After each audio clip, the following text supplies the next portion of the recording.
How can I be more aligned with the masters who've come here to teach us on this planet? By acknowledging that all any of them have for you is an example of alignment. You make it sound so simple. What a master has mastered is alignment. And so it isn't what they say, it's what they demonstrate. And what they're demonstrating is alignment. So if you can focus on that, watch their characteristics. How do they seem to be? Are they worried or are they calm? Are they kind or are they mean? Are they frustrated or are they on top of life? Are they eager or are they depressed?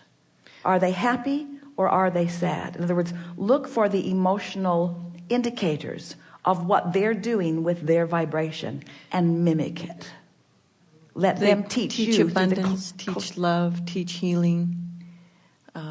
Have those things present. Well, someone teaches love by loving.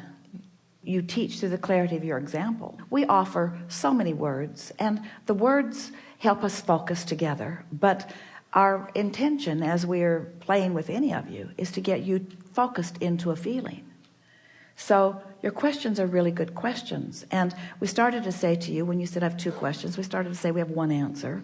And it was alignment, which is annoying. But everything that we offer is everything that we offer. Every process that we've ever offered, every sentence that we've ever uttered, everything that we've ever offered to any of you has been with the intention of guiding you into alignment, which means we're wanting to soothe that thing you're doing that's keeping you from it. And I think that's part of the key too, is learning how to soothe. I need some of my hard drive erased because what I've learned. Or you don't need to erase it, just focus on the most beneficial parts of it. Well, sometimes when emotion comes up, well, that's too late. The emotion is already the indicator of how you've been focusing. That's what we're saying. If you wait until the manifestation or even until the emotion, now you're not out ahead of it. Now you're having the knee-jerk response. And that's what we meant when we were talking about momentum earlier. If you start in a neutral place, you could either promote the momentum that you want or not be a catalyst to the momentum that you don't want. In other words, you could stand in front of the car that's getting ready to roll off into the ocean and you could hold it where you want it to be. Or if you wanted it to move off into the ocean, you could give it a nudge and off it would go. You want to get out ahead of it, you see. And so what most people do, they wait until the momentum's already underway and then they say, now what do I do? And we say, well, all you can do is action, and it's not ever enough. And so then it's like the analogy that we've offered for so many years.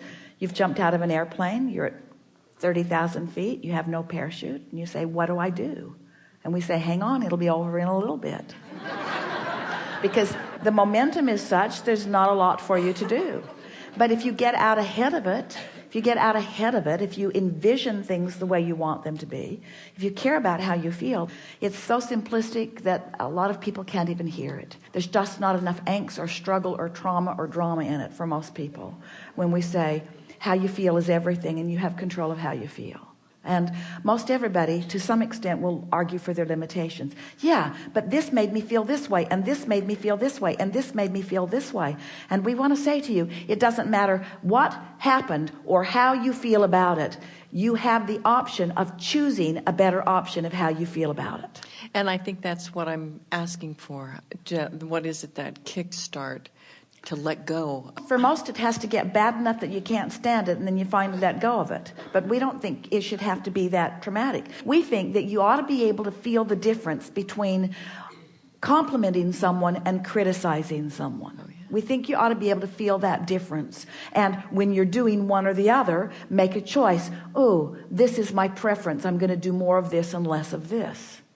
We think you ought to be able to feel the difference between anticipating something that you don't know how it's going to come, but feeling eager about it and worrying about it. We think you ought to be able to feel the difference between worry and anticipation, and we think you have the resources to guide it that way. But we don't think you get on it early enough in your game. We think you blunder into your day, you let stuff happen to you, you observe it, it sets the tone, the momentum's in motion, and then you say, this is too hard. And we say, we know it is hard if you let the momentum get going. That car is going to mow right over you. It's so hard, it's impossible to stop that kind of momentum. And so that's what we mean when we say get out ahead of it. So when you put yourself in your bed at night, acknowledge that this day is pretty much done and tomorrow's going to be a fresh day. And just make the suggestion to yourself that you're going to start this day on a good footing. Just say that softly to yourself, not making big promises and not talking about what you're not going to do or what you are going to do. But tomorrow is going to be a really good energy day. I'm going to wake up aware, and it's going to be neutral energy, and I'm going to get myself into a good feeling place early. And then just bask yourself to sleep. Appreciate someone or something. Appreciate something that is easy to appreciate, and go to sleep. And when you awaken, lie there for a moment and say, now what was it I was thinking about before I went to bed? Oh yeah, this is a good day. This is a new day. I'm in a neutral zone. I'm in a non-momentum moment right now.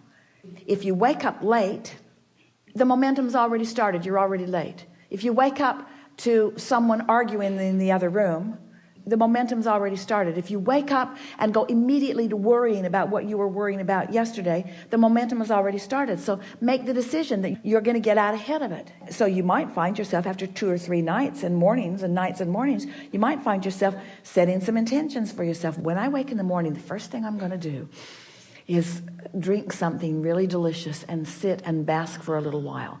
And I think my favorite place to do that would be there. Yeah. I think in the morning when I wake up, I'm going to drink something lovely and I'm going to refresh myself and I'm going to sit and bask for just a little while right there. Now, you've already started momentum. Now, some of you are saying, oh yeah, well, like good chance I'm going to have for doing that because when I wake up in the morning, all hell always breaks loose in my life. And we say, all right, so you've already crashed up against some momentum. So you have to take a different tact. So you have to go even more general than that. So you have to start saying to yourself, well, I think I could carve out a place somewhere in my day where I could do something like that, and I'm going to look for more opportunity to do that. In other words, you just have to keep finding more pleasant thoughts and fewer unpleasant thoughts until you convince yourself that you are capable of controlling the direction of the way your day is going to go. And it won't take very much before you start showing yourself that if you give yourself a chance of being in a neutral place where there's no momentum, in other words, you're not doing that thing you do that's taking you off in the direction that you don't want to be and getting defensive right away. If you can just give yourself a few days of this experience of this neutral zone, you'll discover that neutral means the cork will float. That neutral means you'll let go of the cork and the cork will float into the higher frequency. In other words, you don't have to paddle your way up into the higher frequencies. You just have to stop holding yourself down in the lower frequencies. And so it is so much simpler than any of you have been giving yourself. How many of you are enjoying getting out and running every day or any day, some days? How many of you like to take a good run? And have you noticed that when you do it, that there is a momentum in the way you feel? Runners call it getting into a zone. They can't even really explain what it is. But they've started in a neutral place, and the movement itself is distracting them enough from enough other things that it gives them a clear place for their energy, and it allows their energy to raise, you see.